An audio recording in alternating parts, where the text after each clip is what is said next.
नमस्कार दोस्तों, आज की जनता की अदालत में हम आपके साथ रूबरू हैं। जनता की अदालत में जनता के साथ जनता की बात होगी, फटाफट बात करेंगे। दोस्तों, देश दुनिया में आज कितना भयंकर स्थिति है। जब एक मासूम बच्चा एक हलवाई की दुकान पर कुछ मांगता है, वो कितना दरिंदा हलवाई है कि उस बच्चे को खाने को तो नहीं देता है, परंतु जब उसके ऊपर तेल डाल देता है, बच्चा बुरी तरीके से जल जाता है। तो ये कितनी शर्मनाक घटना है। और ये घटना कहीं देश और दुनिया के बाहर की नहीं है, ये घटना उत्तर प्रदेश की है। और ये उत्तर प्रदेश में आज भी बच्चे, नन्हे नन्हे बच्चों की हालत, हर्ष ये हो रहा है कि लोग भयभीत हैं। और आखिर में इस तरीके के लापरवाहों पर कार्रवाई क्या होगी, ये तो बात की बात है। परंतु चर्चा का विषय बना हुआ है और इस चर्चा के विषय के साथ हमारे साथ बहुत साथी जुड़ेंगे जनता की अदालत में।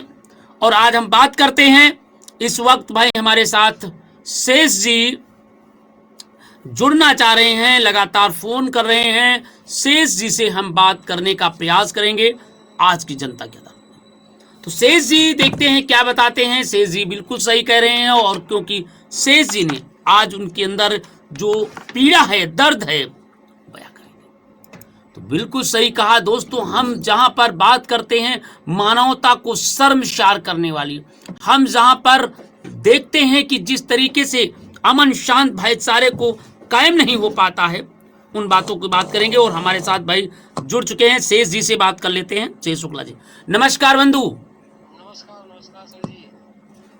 नमस्कार। नमस्कार सर जी। मेरी आवाज शायद आप तक नहीं पहुंच रही है। मैं नमस्कार sir ji. Hello hello. Hello ji sir ji, आपकी आवाज। हेलो, हाँ जी जी सर। शेष जी, मेरी आवाज आप तक पहुंच रही है? जी सर। जी जी, बहुत बहुत धन्यवाद आपको जनता की अदालत में। आप क्या कहना चाहते हैं? मैं अब तक टीवी न्यूज चैनल के माध्यम से वर्तमान सरकार से अपील करना चाहता हूँ कि इस समय सबसे बड़ी समस्या है कि अपने उत्तर प्रदेश में करीब 1.25 लाख शिक्षा प्रेरक जिनकी नियुक्ति की गई थी, और हर पंचायत में एक महिला और एक पुरुष की नियुक्ति हुई थी, जो सपा सरकार के माध्यम से हुई थी। काहे के लिए? ये निरक्षरों को साक्षर बनाने के लिए जी। और मात्र 2000 रुपए प्रति माह मानदेय निर्धारित किया गया था जी। और भारतीय जनता पार्टी की सरकार बनते ही जी लगभग उत्तर प्रदेश के 1.25 लाख शिक्षा प्रेरकों को जी पैदल कर दिया गया, उनकी संविदा समाप्त कर दी गई। जी। और सबसे बड़ी बात तो ये है, जो भारतीय जनता पार्टी तरह तरह के दावे करती है जी, तो 2000 रुपए प्रति माह का मानदेय, 40 माह का मानदेय शिक्षा प्रेरकों का अभी भी बाकी है, जी।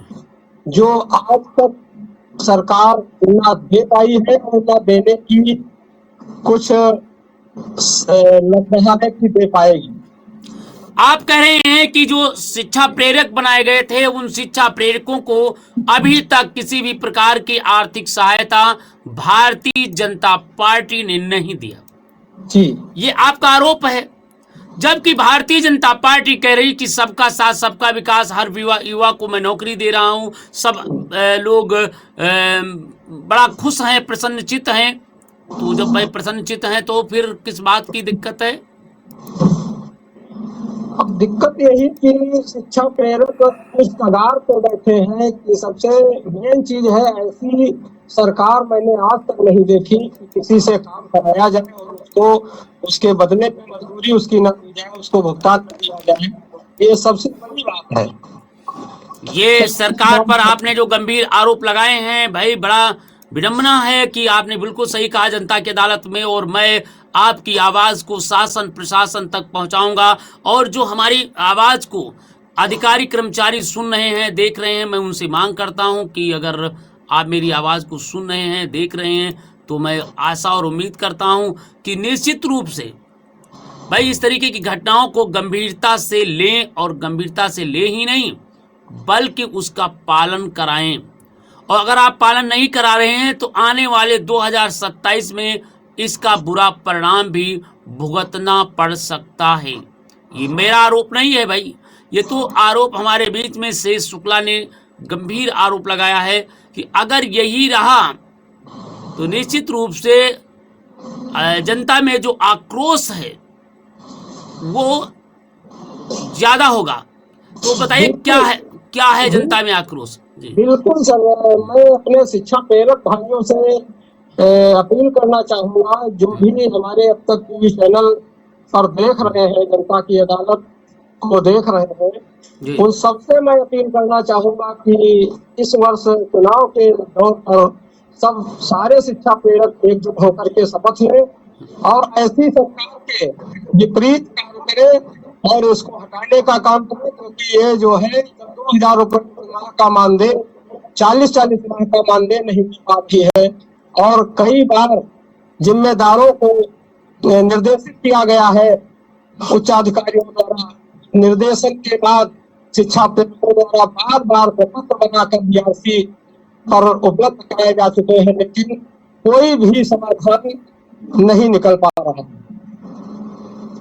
तो बिल्कुल आपने कहा कि बिल्कुल सही कहा, और बिल्कुल शिक्षा प्रेरकों में आज आक्रोश देखने को मिल रहा है, और ये आक्रोश आम जनमानस का है। जी। तो मैं ये जानना चाह रहा हूं, अगर इसी तरीके से ये हाल रहा जनता का, तो इसका परिणाम क्या हो सकता है? लोगों के अंदर जो गुस्सा है वो किस तरीके से योगी बाबा की सरकार में है? क्या इनके जो लंबे समय से इंतजार कर रहे हैं चुनावी लगभग बिगुल बजने वाला है, और इस चुनावी बिगुल में क्या योगी बाबा को नुकसान हो सकता है? इस पर कुछ चर्चा डालिए। बिल्कुल, मैं बताना चाहूंगा कि करीब 1.25 लाख शिक्षा प्रेरक अपने उत्तर प्रदेश में है, और सभी शिक्षा प्रेरक हमको लग रहा है कि एक दाम्पत्य जीवन से बंधे हुए हैं। तो अगर एक शिक्षा प्रेरक अगर 5-5 वोट का भी नुकसान कराएगा तो कम से कम करोड़ों में भारतीय जनता पार्टी का वोट का नुकसान होगा, और इससे भारतीय जनता पार्टी को खामियाजा इसका भुगतना जरूर पड़ेगा। आपका कहना है कि अगर इस तरफ ध्यान नहीं दिया तो सरकार का इसका परिणाम भुगतना पड़ सकता है। जी। अच्छा, ये भाई जो शिक्षा प्रेरक हैं, लगातार शिक्षा प्रेरक हैं, और शिक्षा प्रेरकों को उन्होंने कहा कि भाई जो सरकार अखिलेश सरकार ने रखा, तो अगर ये योगी बाबा की सरकार इनका मानदेय पूरा नहीं करेगा तो इनका कैसा वो जाएगा, किस तरफ जाएगा? अब तरफ जाने के लिए मैं क्या कर सकता हूँ, लेकिन जो भी सरकार इन शिक्षा प्रेरकों के प्रति पहुंचेगी और इन समर्थन करेगी, उन्हीं के सभी शिक्षा प्रेरक जुड़ेंगे और मुड़ेंगे, उन्हीं के साथ रहेंगे। और सबसे बड़ी बात यह है, शिक्षा प्रेरकों से साक्षर करने के बजाय कई कार्य भी दिए गए, बीएलओ की ड्यूटी कराई गई, जनगणना कराई गई, अनेक बहुत से कार्य हैं सरकार के पास, लेकिन 2,000 रुपए माह का मानदेय पाने वाले शिक्षा प्रेरकों को पैदा कर दिया गया। ये सबसे बड़ी बात है कि सबका साथ सबका विकास कर रहे हैं। इससे साफ जाहिर होता है कि एक शिक्षा प्रेरक मामूली संविदा कर्मी उसको निकाल कर बाहर किया गया, ये बड़ी शर्म की बात है ऐसी सरकार के लिए। आपका कहना है कि सरकार ने शिक्षा प्रेरकों को नहीं सुना और शिक्षा प्रेरक आज भुखमरी की कंगार पर हैं, आपका ये आरोप है। शेष जी भाई, बिल्कुल आपने जो बात कही है, सरकार को सोचना चाहिए, और सरकार सोचना ही नहीं बल्कि गंभीरता से इसे लेना चाहिए, और अगर नहीं लिया तो आने वाले समय में इसका परिणाम भी उसे भुगतना पड़ सकता है। तो मैं एक चीज और पूछना चाहता हूं जी, लगातार शिक्षक प्रेरकों ने क्या सरकार से कोई मांग डिमांड किया है या नहीं? कई बार सर जी शिक्षा प्रेरकों ने आंदोलन धरना किया, और धरना पे प्रशासन द्वारा लाठीचार्ज कराया गया, उनको खदेड़ा गया। मांग के तौर पे लिखित कई बार शिकायतें की गई, माननीय मुख्यमंत्री तक प्रार्थना पत्र दे करके मांग की गई कि इनका भुगतान कराया जाए, इनकी संविदा बहाल की जाए, लेकिन कहीं से समाधान नहीं अभी निकल पाया। आपका कहना है कि अभी तक कोई समाधान भी नहीं निकल पाया। जी, अगर ये शिक्षा प्रेरक और शिक्षा ये जो आप बता रहे हैं लगातार, भाई ये अगर यही हालात रहा तो आने वाले चुनाव में समय में क्या इसका और परिणाम हो सकता है? क्या आगे की क्या रणनीति है, इस पर कुछ विचार डाल कीजिए। बस यही सर, हम लोगों की यही रणनीति है, क्योंकि मैं भी शिक्षा प्रेरक पद पर कार्यरत था, तो हम लोगों की यही रणनीति रहेगी कि जो पार्टी हम लोगों के साथ रहे और हम लोगों को साथ दे, हम लोगों के संविदा के लिए निरंतर प्रयास करें, मैं उसी का साथ रहूंगा, उसी का साथ दूंगा।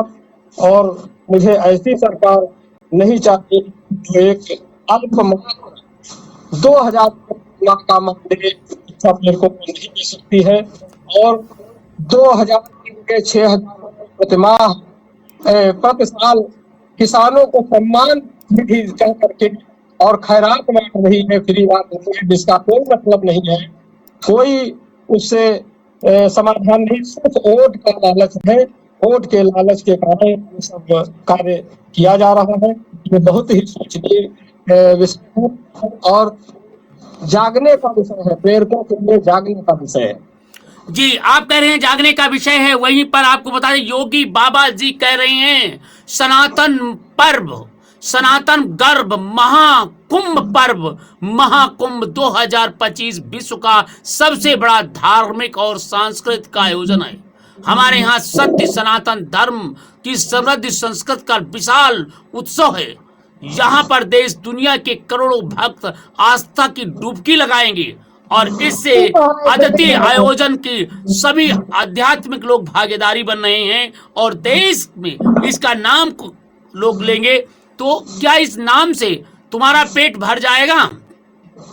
बिल्कुल सभी नहीं भरेगा, क्योंकि जब वही एक कहावत है कि कुछ लोगों की पुरानी कहावत है, भूखे भजन न हो गोपाला, या लो कंठी या लो माला। जी, तो जब अपना पेट भरा होगा तभी जो है धर्म में मन लगेगा, तभी पूजा पाठ में मन लगेगा, और अगर अपना पेट नहीं भरा है तो निश्चित ही इस चीज में मन नहीं लगेगा। वैसा ही चाहे अपने व्यक्ति के ऊपर हो, चाहे वो समाज के ऊपर हो, चाहे राष्ट्र के ऊपर हो, सब पे ये नियम लागू होता है। भाई जब अपने पास अत्यधिक होगा तभी हम उसको समाज में फेर पाएंगे, जब अपने पास ही नहीं होगा तो हम क्या फेर पाएंगे। आपका कहना है जब होगा तभी कुछ हो पाएगा, अन्यथा केवल लालीपाप है और लालीपाप ही हम देख करके कितने दिन जीवित रह सकते हैं। इस तरीके का जो काम सरकार कर रही है, जरा उसको सरकार को सोचना चाहिए। बहुत साथी ये कह रहे हैं कि योगी बाबा की सरकार में सबका साथ सबका विकास है, और कोई आदमी ये कह ही नहीं सकता है कि योगी बाबा की सरकार में किसी का भला नहीं, करोड़ों नौकरियां दी गई, रोजगार दिए गए। तो क्या वास्तव में लोगों को नौकरी मिल पा रही है या रोजगार मिल पा रहे हैं, या फिर केवल विरोधी लोग विरोध कर रहे हैं? मैंने सबसे मुख्य बात बता दी कि आज 3 पंचवर्षीय से भारतीय जनता पार्टी की सरकार है, लगभग 15 साल पूरे हो रहे हैं। जब 2000 रुपए का मानदेय संविदा कर्मी को नहीं दिया गया है, 40-40 लाख का मानदेय बाकी है, तो क्या कैसे हम लोग समझे कि सबका पैसा सबका विकास चल रहा है? आप इससे अंदाजा लगा सकते हैं कि सबका साथ है, सबका विकास है, या केवल सिर्फ अमीरों का भी विकास है, गरीबों को कोई देखने वाला नहीं। तो आपका जो ये भारतीय जनता पार्टी कह रही है कि सबका नौकरियां मिल रही हैं, रोजगारों को रोजगार भी बढ़ते जा रही हैं, नौकरियों का खजाना खोल रही है, तो क्या ये जो परीक्षाएं हो रही हैं या अन्य काम हो रहे हैं, ये इस किस तरफ देखते हैं?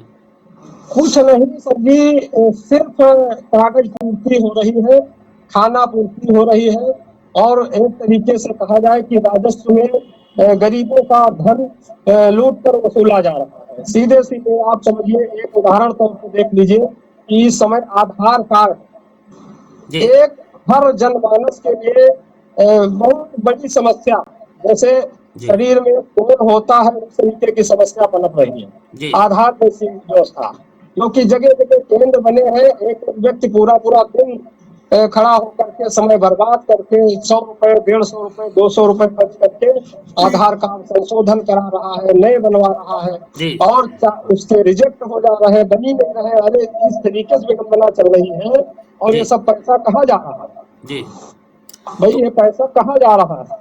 और कोई देखने वाला नहीं, कोई जिम्मेदार, कोई प्रतिनिधि, कोई जनता का जो है प्रतिनिधि और सत्ता का प्रतिनिधि, कोई भी इस तरीके के केंद्रों पर जाकर के हालचाल नहीं है। तो जब नहीं है तो इसका परिणाम क्या हो सकता है? कुछ आपने विचार लगाया है? जनता की मांग क्या है? जनता के प्रति सोच क्या है? जनता के प्रति लगाव क्या है? इस पर कुछ बताएंगे?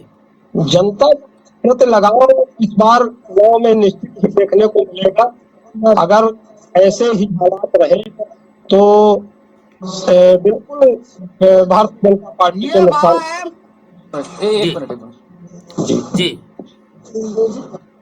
तो बस यही कि अगर ये समय जनता के प्रति सचेत नहीं हुई तो जनता को जवाब देने में पूर्ण समर्थ रहेगी।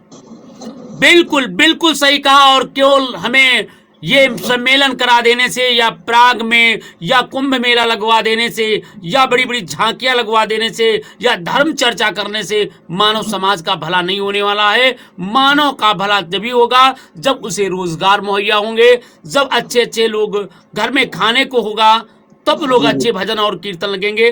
भाई आपने बहुत अच्छी बात कही है। ये बात पूरे देश और प्रदेश के लोग सुन रहे हैं। आज लड़कियों के साथ बलात्कार हो रहे हैं। आपको बताते चले, एक सज्जन बता रहे थे, अभी आपके साथ मैंने लिया था, एक 10 साल की बच्ची के साथ में 60 साल के बूढ़े ने दुष्कर्म किया है। 3 दिन टापी देकर जीता भरोसा और चौथे दिन उस घटना को वारदात कर दिया। हमारे संवाददाता बिजनौर से जानकारी देते हुए बताया, जनता की अदालत में बिजनौर की पीड़ित बच्ची के पिता कोटेदार में रहकर काम करते हैं। बताते हैं कि पीड़ित के पिता कोटे द्वार में रहकर काम करते हैं, जबकि मां किसी काम से घर बाहर गई थी। तभी आरोपी ने वारदात को अंजाम किया। पुलिस ने उसे पकड़ लिया है। पड़ोसी व्यक्ति के घर अकेले 10 साल की बच्ची को अमरूद खिलाने के बहाने गन्ने के खेत ले गया और दुष्कर्म किया। आरोपी को पुलिस ने पकड़ लिया है। नगीना के एक मोहल्ले निवासी द्वारा कोट द्वार में रहकर मजदूरी करता है, जबकि उसकी पत्नी 10 साल की बच्ची को घर पर रहती है। सोमवार को महिला दवाई लेने के लिए बाढ़पुर चली गई। ऐसे में घर में अकेली उसकी बेटी और पड़ोस में रहने वाला 60 साल का ओम प्रकाश बहला फुसला कर ले गया और उसको बालिका को अमरूद खिलाने की बात कही। उसके बाद घर से करीब 50 मीटर दूर गन्ने के खेत ले गया। वहां बालिका के साथ जबरन दुष्कर्म किया। बालिका की चीख सुनकर पास के लोग बाग में घास काट रही महिलाएं मौके पर देखा तो छोड़कर भाग गया। मगर आपको बताते चले, महिलाओं की बहादुरी को देखते हुए आरोपी को धर दबोचा और गांव की जनता ने जमकर पिटाई की। सूचना पर मौके पर पुलिस भी पहुंच गई। पुलिस ने पीड़ित की मां की तहरीर के आधार पर आरोपी के खिलाफ संबंधित धाराओं में अभियोग पंजीकृत कर लिया है।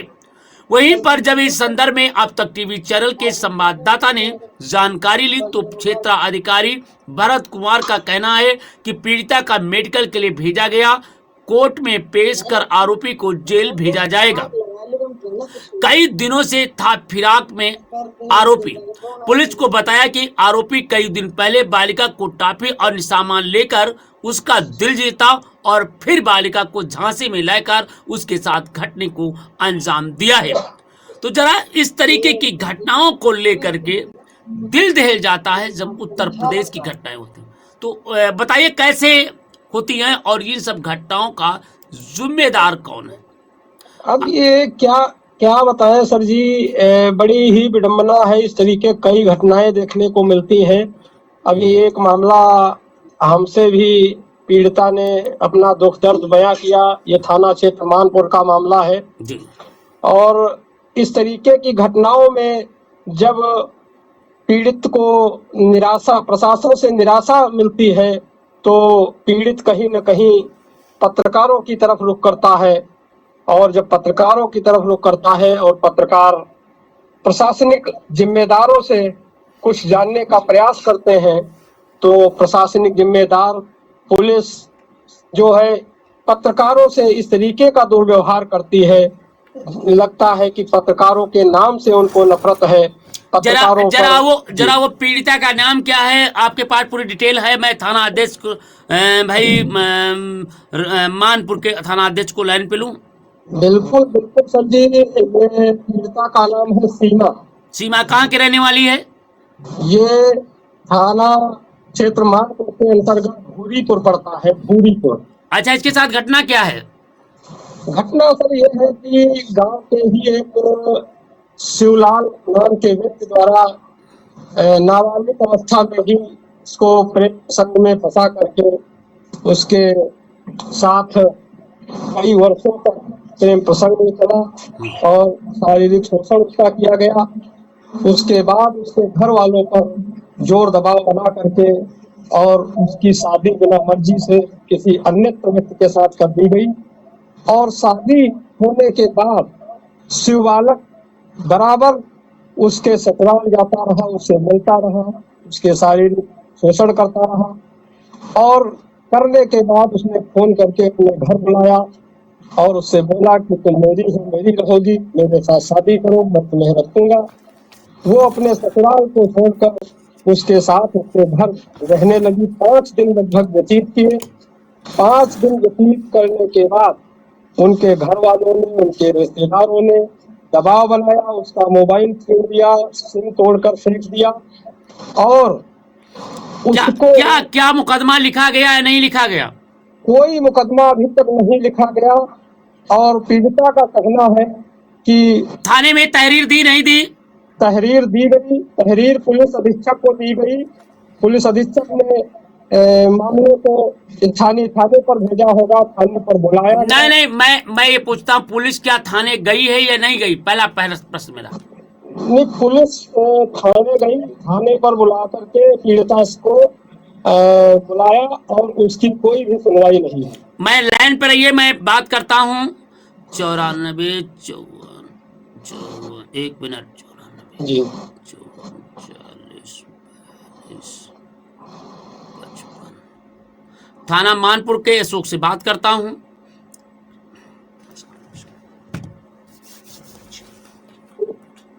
The number you have dialed is currently busy. Please try later. आपके द्वारा डायल किया गया नंबर अभी व्यस्त है, कृपया कुछ समय पश्चात प्रयास करें। थाना अध्यक्ष मानपुर का फोन नंबर व्यस्त है। मैं फिर एक बार करता हूं, बात करने का प्रयास करता हूं, शायद मैं उसे जोड़ सकूं, बात कर सकूं। मैं चाहता हूं कृपया पीड़ित को लेने का कष्ट करें और फिर मैं इधर थाना अध्यक्ष को लाइन पे ले रहा हूं।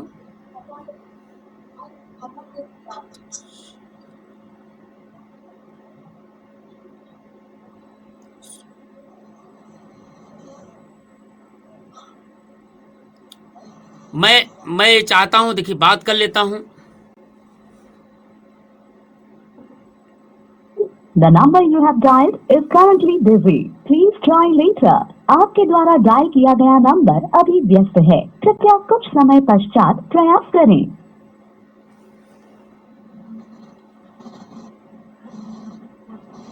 हेलो जी सर जी। भाई, थाना अध्यक्ष महोदय का कॉल नंबर नहीं लग पा रहा है। मैंने 2 बार प्रयास किया हूं। यदि अन्य कोई नंबर हो तो आप दे सकते हैं, मैं बात कर सकता हूं, क्योंकि वो मैंने 2 बार लगाया हूं, मगर वो दुर्भाग्य है कि वो बताता है कॉल व्यस्त है, किसी दूसरी कॉल पर बात कर रहे हैं। तो बिल्कुल सही है, अगर ऐसी प्रकार की घटनाएं हैं तो उसके लिए वो 1076 पे एक कॉल करे और कॉल करके पूरी घटनाक्रम को बताए। माननीय मुख्यमंत्री ने एक हेल्पलाइन जारी किया है 1076 पे, और 1076 पे वो पूरी बात को बताए, फिर भी नहीं बात हो रही है तो वो बार बार उसी पर फोन करके बताए कि मुझे न्याय मिल पा रहा है, नहीं मिल पा रहा, और नहीं मिल पा रहा है तो वो हिचक बिना डर के 1076 पे कॉल करे और वो पूरी घटनाक्रम बताए, कैसे कैसे उसके साथ घटना हुआ है, क्या हुआ है, कौन बेईमानी किया है, कौन उसके साथ मक्कारी कर रहे हैं, ये बात आप जरूर बात करिए। और कोई अगर आपको दिक्कत है तो कृपया आप जरूर हमें बताएं, मैं आशा और उम्मीद करता हूं उसे न्याय मिलेगा, क्योंकि आज नहीं तो कल थाना अध्यक्ष से बात करेंगे, परसों सीओ साहब से बात करेंगे, और फिर मैं एसपी साहब से बात करूंगा, और निश्चित रूप से उस पीड़िता को न्याय मिलेगा। और फिर भी न्याय नहीं मिलता तो राज्य मानव अधिकार और महिला आयोग में जाकर के वो प्रार्थना पत्र दे, जो महिलाओं के लिए स्पेशल बनाया गया हुआ है, और निश्चित रूप से उसे न्याय मिलेगा, इंसाफ मिलेगा। मुझे आशा ही नहीं, पूर्ण भरोसा है कि जरूर हर व्यक्ति को न्याय मिलेगा, और अगर नहीं मिलता है तो हमारा आपका कर्तव्य है उसको सही मार्ग दिखाएं और सही रास्ते पर ले जाएं।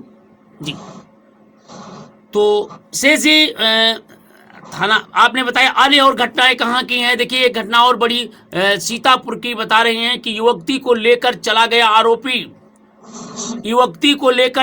आरोपी, केस दर्ज कर लिया गया है। ये मामला थाना रामपुर कला का बताया जा रहा है। जनपद सीतापुर के थाना रामपुर कला के ये गांव निवासी पिता ने एक अन्य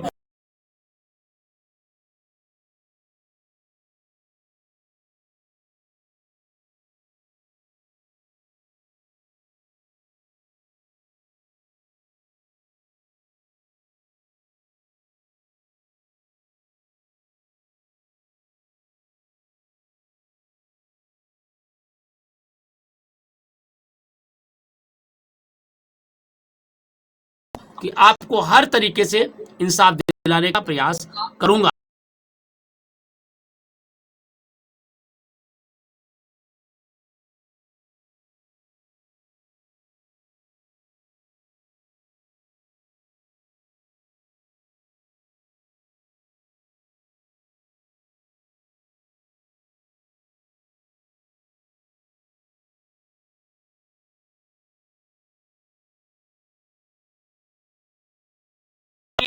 लेट लपेट ने छीन ली मासूम की जिंदगी, 11 घंटे देर रही, एम्स पहुंचने से पहले लखनऊ में बच्ची की मौत। इस घटना के बाद सनसनी फैल गई। मुस्लिम पक्ष ने की मांग, कृष्ण जन्मभूमि मथुरा मामले की सुनवाई की जाए स्थगित। दूध के टैंकर ने बहाया खून, बाइक से जा रहे भाइयों को मारी टक्कर, दोस्त को रो रो कर बेहोश। 10 साल की मासूम बच्ची की 60 साल का बुजुर्ग ने लूट ली अस्मत। पहले 3 दिन तक दिया टाफी और फिर छीन ली उसकी अस्मत। मुरादाबाद में दंपत की मौत, जन्मदिन में शामिल होने जा रहे थे। तेज रफ्तार ट्रक ने बाइक से कुचला, सदमे में परिवार रो रो कर बुरा हाल है। नूर बाबा का पाकिस्तान प्रेम, आईएस से जुड़े तार, मुंबई से बंगाल तक नेटवर्क, क्राइम कुंडली देख पुलिस भी हो गई हैरान। यूपी सांसद अवधेश प्रसाद बोले, मुख्यमंत्री चाहे जितनी बार आए, मिल्कीपुर पर जनता सपा प्रत्याशी को ही बनाएगी विधायक। सीएम योगी बोले, गुरु तेज बहादुर सिंह ने अपने शीश दे दिया लेकिन भारत का शीश बचा लिया। नई पीढ़ी को बताए हैं तेज बहादुर की बलिदान की बात। वहीं पर कानपुर से बड़ी खबर है, किराना कारोबारी की दुकान में 27 लाख रुपए की चोरी, सीसीटीवी कैमरे में कैद हो गए चोर। आपको बताते चलें, जरा सुनिए इस वक्त की बड़ी खबर है। अलाव तापते समय आग में घिरा बुजुर्ग बुरी तरीके से झुलसा, अस्पताल में दम तोड़ा। आप देख रहे हैं अब तक टीवी न्यूज चैनल। वाराणसी में सनातन रक्षक दल ने किया शंखनाद, बोले जोर से बोलो मंदिर खोलो, जोर से बोलो मंदिर खोलो। कानपुर में नौबस्ता थाने पहुंची बरेली निवासी युवती, दरोगा पर लगाया दुष्कर्म का गंभीर आरोप। यूपी पूर्व विधायक पवन पांडे को 7 वर्ष की जेल, ठेकेदार पर बरसाई थी तबातोड़ गोलियां, 34 साल बाद आया फैसला। यूपी न्यूज बड़ी खबर है। प्रियंका गांधी पर आपत्तिजनक टिप्पणी का मामला, भाजपा नेता रमेश बिधूड़ी के खिलाफ लखनऊ में दी गई तहरीर, मामला जारी। आप देख सकते हैं सपा सांसद रुचबीरा शाहिदीन के परिजनों से मिला और कहा घटना इंसानियत और देश दोनों को शर्मसार कर रहा है। आप देख रहे हैं अब तक टीवी चैनल। आरएसएस ने निकाला 5 संचालन कदम से कदम मिलाकर पूर्व गणेश्वर में दिया स्वयं सेवक संघ का नया संदेश। ससुराल की दहलीज तक नहीं देखी, शादी के 25 दिन बाद मैके में दी जान, फंदे से लटका मिला विवाहिता का शव, क्षेत्र में फैली संशय। इस वक्त की बड़ी खबर है और हम आपको बताते चले उत्तर प्रदेश महाकुंभ में भाग लेने आ रहे करोड़ों लोग। पवन सिंह बोले चर्चा में रहने के लिए कुछ लोग कर रहे हैं साजिश। सनातन रक्षक दल ने किया शंखनाद, बोले जोर से बोलो मंदिर खोलो। आपको बताते चले इस वक्त बड़ी खबर है। उत्तर प्रदेश की दुल्हन के रूप में विदा की बेटी, 6 महीने बाद उठी अर्थी, ऐसी अनहोनी जिसका किसी को न था अंदाजा। आप देख रहे हैं अब तक TV channel. GT road Mehrwal railway station तक होगा 4 लेन, 5 हेक्टेयर भूमि होगी क्रय अधिग्रहण। इस वक्त की बड़ी खबर, 12 हेक्टेयर में विकसित होगी परसा खेड़ा आवासीय योजना। 7 गांव में किसानों से ले जाएगी जमीन, चर्चा का विषय बना हुआ। बरेली ने रामपुर को हराया मैत्री क्रिकेट मैच से, सीडीओ ने खेली अतिशी पारी और एसएसपी ने लगाई विजयी छक्का। अलीगढ़ की पुलिस का हाल 15 मील की सड़कें, 8 चौराहे, वर्दी वाला एक भी नहीं, पुलिस चौकियां पड़ी सुनी। अलीगढ़ से एक बड़ी खबर है और हम इस खबरों को दिखाना चाहते हैं, बताना चाहते हैं, जरा सुनिए। एक पड़ताल में सच आया, जरा सुनिए, जरा गौर करिए। हम आपको बताते चले इस पड़ताल में, जरा सुन करके भी आप चौंक जाएंगे। बताते हैं, जरा सुनिए। हम आपको बिल्कुल हर खबर पर सबसे पहले दिखाएंगे और बस बने रहिए दोस्तों। बस फटाफट खबरों पर इस वक्त की बड़ी खबर है, क्योंकि हर खबर सबसे पहले होगी आप तक। अलीगढ़ की पुलिस का हाल, 15 मील की सड़कें, 8 चौराहे, वर्दी वाला एक भी नहीं, पुलिस चौकियां पड़ी सुनी। यदि आप पुलिस के भरोसे रात में नींद ले रहे हैं या फिर इस उम्मीद के साथ कि सड़क पर निकले हैं कि रास्ते में कोई अप्रिय घटना हुई और पुलिस सहायता करेगी, तो कृपया भूल जाए। 4 जनवरी रात रियलिटी चेक करने निकले। 4 जनवरी रात रियलिटी चेक करने निकली टीम।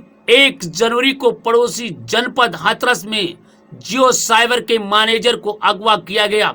4 जनवरी को रामघाट रोड पर अतरौली पर हरदुआ गंज में पेट्रोल पंप लूटा गया। ठंड में चोरी की तो अनगिनती वारदातें रहीं, लेकिन पुलिस की नींद फिर भी नहीं टूटी। 4 जनवरी की रात जब अब तक टीवी न्यूज चैनल की टीम ने मुस्तैद देखने के लिए 24 किलोमीटर के दायरे में हम लोग घूमते रहे, मगर पुलिस का कोई भी नाजरा नहीं दिखाई दिया। यदि आप पुलिस के भरोसे रात की नींद ले रहे हैं या फिर इस उम्मीद के साथ सड़क पर निकले हैं कि रास्ते में कोई अप्रिय घटना हुई और पुलिस सहायता करेगी, तो भूल जाइए। 4 जनवरी रात वास्तव में चेक करने के लिए अब तक की टीम ने शहर भर का घूमकर चौराहे पर पुलिस सुरक्षा व्यवस्था की जमीनी हकीकत पर की, तो पुलिस नादारत नजर आई। शहर में आए दिन चोरी लूट की वारदात हो रही हैं, जिससे पुलिस चौकसी पर सवाल उठने लगे हैं। जिले में लगातार हो रही आपराधिक घटनाओं के बावजूद शहर की सुरक्षा भगवान की भरोसे रात में ही पुलिस की गश्ती नहीं हो रही है। पुलिस की सुस्ती अब भी दूर नहीं हो रही, जब कि शहर के अलावा जीटी रोड हाईवे पर सुरक्षा व्यवस्था की हकीकत जानने का प्रयास किया तो अधिकतर पुलिस चौकियां सुनी मिली। सुरक्षा के तमाम दावे खोखले नजर आ रहे हैं। हालांकि शहर के बजाय हाईवे के किनारे की सर्दी के बाद भी पुलिस पिकेट 112 जीआरपी मुस्तैद नजर आई। देर रात शहर क्षेत्र में आसपास के हाईवे में ग्राउंड रिपोर्ट के दौरान सुरक्षा की दृष्टि से सबसे बड़ी समस्या देखने को आई है। अधिकांश स्थानों पर लाइट की व्यवस्था नहीं होने के कारण अंधेरा छाया रहा। ऐसे में अपराधी अपराध करके फरार होने में आसानी से सफल हो जाएंगे। हाईवे पर अंधेरे से सड़क दुर्घटना का भी खतरा बना रहता है।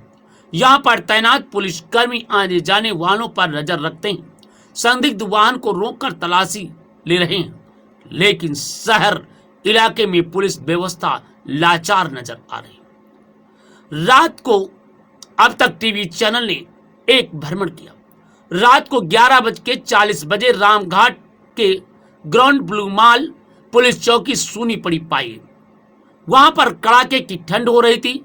सड़क पर कड़ाके की सर्दी के चलते इक्का दुक्का लोग नजर आ रहे थे, जिन्हें रोककर पूछताछ करने वाला कोई नहीं था। मुख्य चौराहे पर अक्सी पर रात 12 बजे कोई भी पुलिसकर्मी तैनात नहीं था। चौराहे पर लोग आवाजाही बनी हुई थी। कुछ लोग कुछ आगे चलने वाले दीन दयाल अस्पताल के सामने एक पुलिस जीप सायरन बजाती हुई जरूर गुजरी। क्वैसी थाने का बाहर सन्नाटा पसरा हुआ था। रात 12:30 बजे से लेकर रात बजे तक केवल नगर तिराहे को लेकर किशनपुर तिराहा, अतरौली अड्डा, गांधी आई तिराहा, सेक्टर पॉइंट तक कहीं पर कोई दरोगा गश्त करते नजर नहीं पाए गए। एसबीआई तिराहे से लेकर जेल पुल, जीटी रोड, बन्नी देवी थाने के सामने से लेकर सरसौला चौराहे तक कहीं पर कोई भी दरोगा या पुलिसकर्मी गश्त करते हुए नजर नहीं दिखाई पड़े। हाईवे से सटे थाने रोवर का गेट रात 1:30 बजे बंद था, लेकिन रात में थाने का दरवाजा बंद नहीं रहता है। रात 2 बजे रोवर पुलिस चौकी, रामेश्वर पुलिस चौकी पर सन्नाटा पसरा हुआ था। नाला पुल पर कोई भी पुलिसकर्मी गश्त करते नहीं पाया गया। ग्रेट वैल्यू माल पुलिस चौकी पर रात 11:40 बजे चौकी में पूरी तरह सन्नाटा पसरा था। इतना ही नहीं, अब तक टीवी टीम आसपास घूमकर देखने की कोशिश की, कहीं पर कोई पुलिसकर्मी गश्त करते नजर नहीं आया, मगर कहीं पर कोई पुलिसकर्मी नजर नहीं आए, जबकि इसके भीषण ठंड के वजह से लोगों को आना जाना लगा हुआ था। ताला नगर से आने वाले लोग भी इस रास्ते से गुजर रहे थे। लेकिन इस पुलिस वालों कहां चले गए ये बताने वाला कोई नहीं था। अब तक टीवी न्यूज चैनल की बड़ी रिपोर्ट है और हम आपको एक एक पल की बात बताएंगे। यहां चौकी मथुरा और दिल्ली क्वारसी चौराहा रात 12 बजे यह चौराहा पर सबसे बेस्ट चौराहा माना जाता है। इस चौराहे पर एक साइड एटा की तरफ जा रहा है तो दूसरी तरफ अनूप शहर मथुरा और आगरा को यहां से भी रास्ता गुजरा हुआ है, लेकिन यहां कोई भी पुलिसकर्मी तैनात नहीं था। बड़े मजे की बात यह थी, जब कोई वाहन का आना जाना लगा हुआ था, हर तरफ से गाड़ियां यहां पहुंच रही थी। यहां से 100 मीटर दूर पर पंडित दीनदयाल अस्पताल के सामने से एक पुलिस की जीप आते जरूर दिखी, परंतु रुकी नहीं थी। रात 1:50 की पर अब तक टीवी चैनल की टीम ने नादापुल चौराहे पर पहुंची। यहां चौकी मथुरा और दिल्ली की तरफ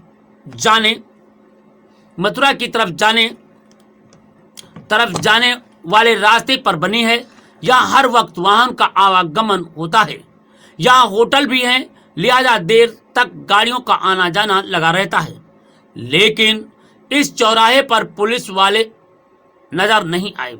हो सकता है कि आसपास कहीं चेक इन करने गए हों, लेकिन हमने काफी नजर दौड़ाई परंतु कहीं पर कोई पुलिसकर्मी नजर नहीं आए। वहीं पर आपको बताते चलें, सरसौला चौराहा रात 2 बजे यहां भी बेस्ट चौराहा है। यहां पर कई शहरों का ट्रैफिक जाता है, मगर पुलिसकर्मी यहां पर भी नजर नहीं आए। यह स्थिति तब है जब इलाके में पूर्व घटनाएं हो चुकी हैं, मगर पुलिस की नींद भी नहीं टूटी है। दुबे पड़ाव चौराहा रात 2:30 बजे मतलब 2:30 पर यहां भी चौराहे का प्रमुख चौराहा है। चारों तरफ बाजार है, मोहल्ला भी है, लेकिन यहां पर भी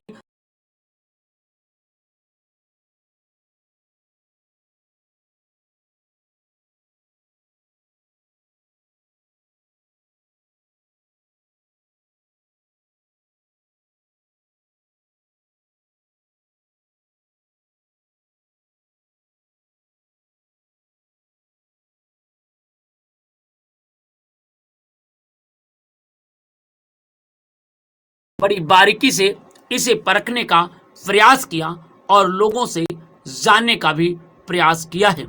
तो जरा देखिए, जब कोई नहीं था तब ये मामला है। वहां पर पिछले दिनों घटना होने के बावजूद भी कोई ना मिलना कितना दुर्भाग्यपूर्ण है। इसी चौराहे पर पुलिस का चेकिंग पॉइंट भी बना हुआ है। आपको बताते चलें, गांधी पार्क चौराहा हम ले चले हैं। अलीगढ़ के गांधी पार्क चौराहे की बात कर रहे हैं। यूं तो रात को ड्यूटी चेक करने के लिए पुलिस अधिकारी को भी लगाया गया है, लेकिन इस पॉइंट पर ना तो पुलिस वाले ही दिखे और ना ही ड्यूटी चेक करने वाले पाए गए, क्योंकि यहां पर सब कुछ सूना साना था। एटा चुंगी चौराहे पर रात 3 बजे अब तक टीवी चैनल की टीम पहुंचती है। यहां शहर से होकर हाईवे की तरफ जाने वाले वाहन इस चौराहे से होकर गुजरते हैं। आसपास मोहल्ला भी है, लेकिन वहां पर जैसा का तैसा देखा गया।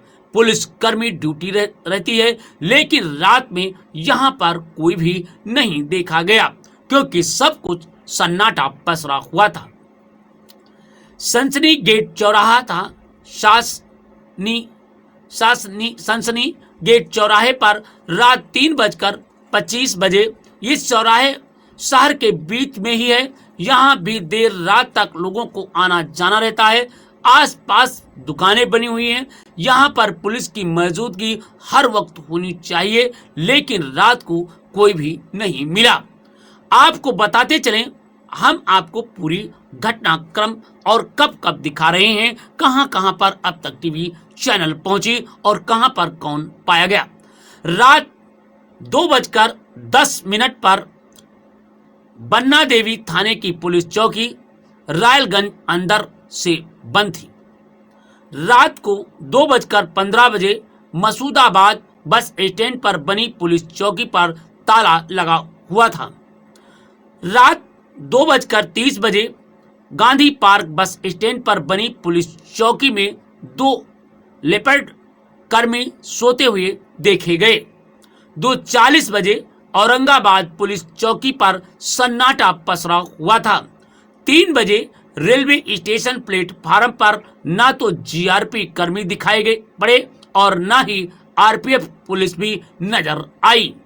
3:10 बजे रेलवे स्टेशन प्लेटफार्म संख्या 3 पर बने पुलिस सहायता केंद्र पर भी सन्नाटा पसरा हुआ था और यहां पर भी कोई पुलिसकर्मी ड्यूटी पर नजर नहीं आए। 3:20 बजे स्टेशन के बाहर भी पुलिस कहीं पर गश्त करते हुए नजर नहीं आई। शहर से लेकर देहात तक पुलिस कर्मियों की निर्धारित स्थानों पर गश्त व चेकिंग के दौरान ड्यूटी लगाई जाती है, लेकिन इस संदर्भ में थाने व क्षेत्र के जिम्मेदार अधिकारी भी गश्त करते नहीं पाए गए। वहीं पर चेकिंग का औचक निरीक्षण करें। गैर हाजिरी मिलने वाले पुलिसकर्मी की भी एक कार्रवाई तय होनी चाहिए। थाने में रात्रि गणना व गश्त मिलान भी किया जाना चाहिए। रात्रि में गश्त को बेहतर बनाया जा सके, जहां खामी हो उन्हें दूर किया जा सके।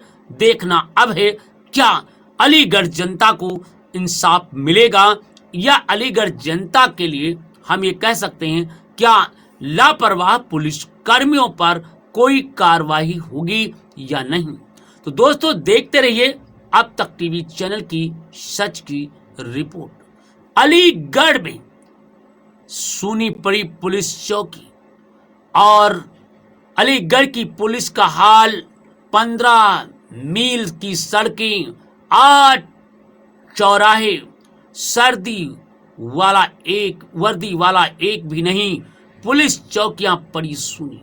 ये है अब तक टीवी चैनल का सच और अब तक टीवी चैनल ने जो भी सच देखा, सच सुना, सच आपको बता रहा है। तो दोस्तों देखना ना भूलें अब तक टीवी चैनल।